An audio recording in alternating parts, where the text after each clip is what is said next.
Imagine, if you will, being able to time travel into the 1800s. Sounds filthy, right? Yeah. In 1850, California became a state, and that same year, Los Angeles became a city. Roughly 36 years later, the Saugus Cafe opened their doors for business and has been serving this community ever since. Welcome back to the channel, Townies. We are so excited today because we are stepping back in time. We are.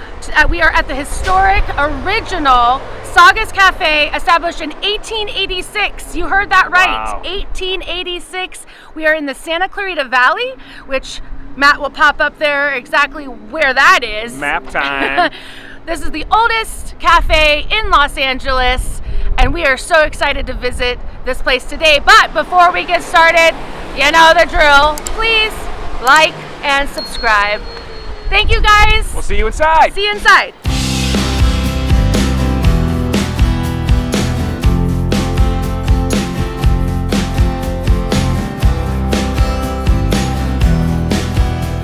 So the Saugus Cafe was opened in 1886 by James Herbert Tolfree as the Saugus Eating House at the north end of the Saugus train depot.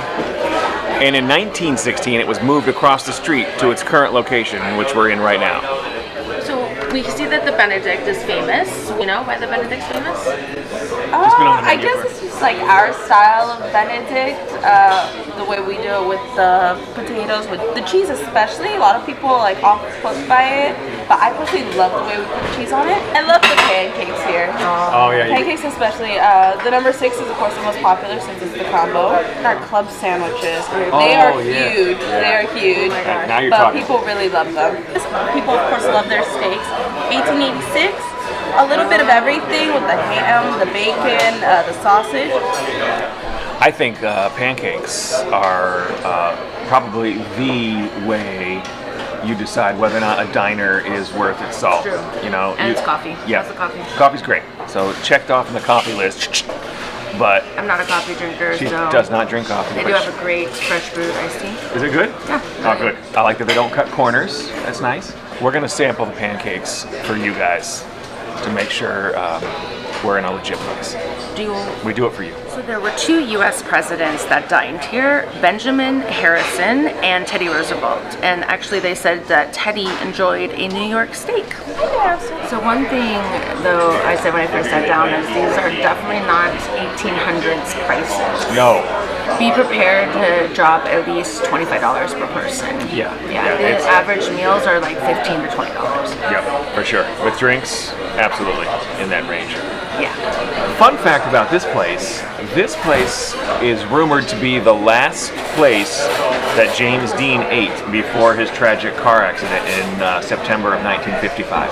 It was all the way up here? Yeah, so he was traveling from Beverly Hills up north on the 5 to race his Porsche near San Francisco. What was the name of that thing? Little Bastard. Little Bastard. It's pretty cool. It's a pretty cool car. So wait, he was on his way. Yeah, so he was driving his Porsche up north because he was an avid car racer. He really liked car racing. So he was driving his car up north. Stops here. Rumored has it he stops here, eats his last meal. In September 30th of 1955, he's on his way up, and he dies in the evening on the way up there. In 1955, there's not a whole lot of restaurants in this area. This area is pretty rural, so the fact that this place, which is already a well-known place at the time with people in the filming industry, because they did a lot of westerns filmed up here in the Santa Clarita Valley. Because he knows it, he veers off the 5, allegedly, eats here, gets back on the 5, and meets his fate in the evening right up on Route 44. That's what I was asking. Pretty tragic, pretty horrific. So somebody was making a turn? Yeah. You got to remember, 1955, up in this area, this is like right after the freeways were built. So everything was probably 2 lanes, and then you go on these offshoot roads, which were like maybe a step up from dirt roads at this point. So yeah, it was dark, pitch black, no lights on the side of the road, not enough time for James Dean to stop. Boom, hits him. Why do they have a statue of him at the Griffith Observatory? That's why I thought it happened in those No, hills. he filmed Rebel Without a Cause at the Griffith Observatory. You're tearing me apart! One of his most famous movies, one of the final sequences, was filmed at the Griffith Park Observatory, which I will now post a photo of. And we didn't even like research that for this No. video. This is just all in his head. We researched it. He just died in the car crash. There wasn't like Horrible car careening crash. off of the. No careening. I mean, it's tragic enough. You see the car; it's a convertible. It's not meant to take, the type of impact it did. I mean, the car was total. It was total. Ironically, is why this place started to go, lose a lot of its luster in the 40s and 50s, is because the freeway system rerouted traffic south of Saugus. Oh yeah. So at the time, the 14 was a major thoroughfare to go up to visit the North California. And so it was, like a 2-lane road, and that's what everybody drove. But when they put the freeway in, they put in more direct routes, straight up, straight across. The 5. Yep. And so the 5 went in and pulled traffic away from the Saugus Cafe, and that's when it started to not become as popular as it had been at one point. So when Hollywood brought filming here to the Santa Clarita Valley, the Saugus Cafe really, became very, very famous, very popular with industry types. They were filming in the area. They would come here and have lunch. They would meet here after they were filming so they could get dinner. They would all kind of gather here. So it became like a gathering spot for a lot of the Hollywood elite. People like Clark Gable, Charlie Chaplin, and D.W. Griffith, Douglas Fairbanks, Gary Cooper, Marlene Dietrich, and of course, because we're always chasing them, Hungry John Wayne was here as well. John Wayne was a foodie, y'all. Yeah, he ate at some places. We've been to like 3 or 4 restaurants already in our journeys that I feel have. like we're following his path. Yeah, like, it's pretty crazy. everywhere we go. The freeway system moved local traffic south by about 10 or 15 minutes. So cars weren't going by this place like they once were on their way to Northern California, because the freeway took them a more direct route, and so they got there faster. And number 2, competition. By the time filming really picked up here, people were moving to this area, and other restaurants were popping up. So the other diners opened up, of course, and this place had a little bit more competition than it did during the early years. This place really, took a little bit of a hit during those times. But what got it through was the fact that it was well-known, popular, had a history, and had a reputation for making excellent, diner food, which it still does today. Burritos with no tomato. Beautiful. Got ketchup over there. Can I get a little side of mayonnaise? Yeah. Yeah, perfect. So, for you non-Los Angelinos, Santa Clarita is like a solid 30 to 45 minutes north of Los Angeles, like of what you would think of like Hollywood. Right. Many of the westerns that you know today were filmed up here. They filmed CSI up here. They filmed Roadhouse with Patrick Swayze. Dukes of Hazzard was filmed up here. Like Knight Rider. Michael, there's Carl. All those times you see like a western town or whatever set up, it was most likely in the Santa Clarita Valley. And this place really became a hotspot for the filming industry. You guys see how thick this pancake is. Oh yeah.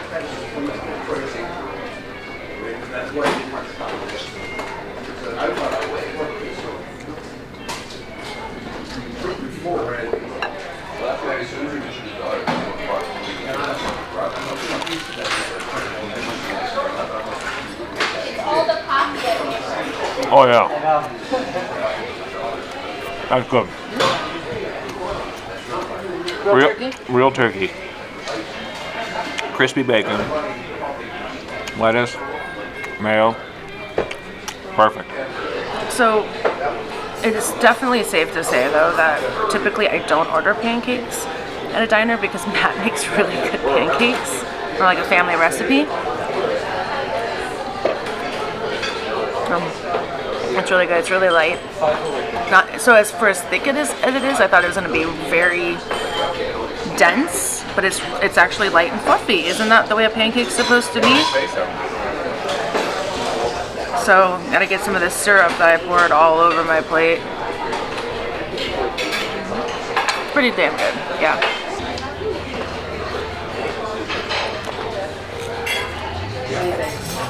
Pancake's A little sweet. They take the syrup, but they don't absorb it like a sponge, so it doesn't like fall apart. You're not eating mush. So yeah, it's nicely done. They're not from a box.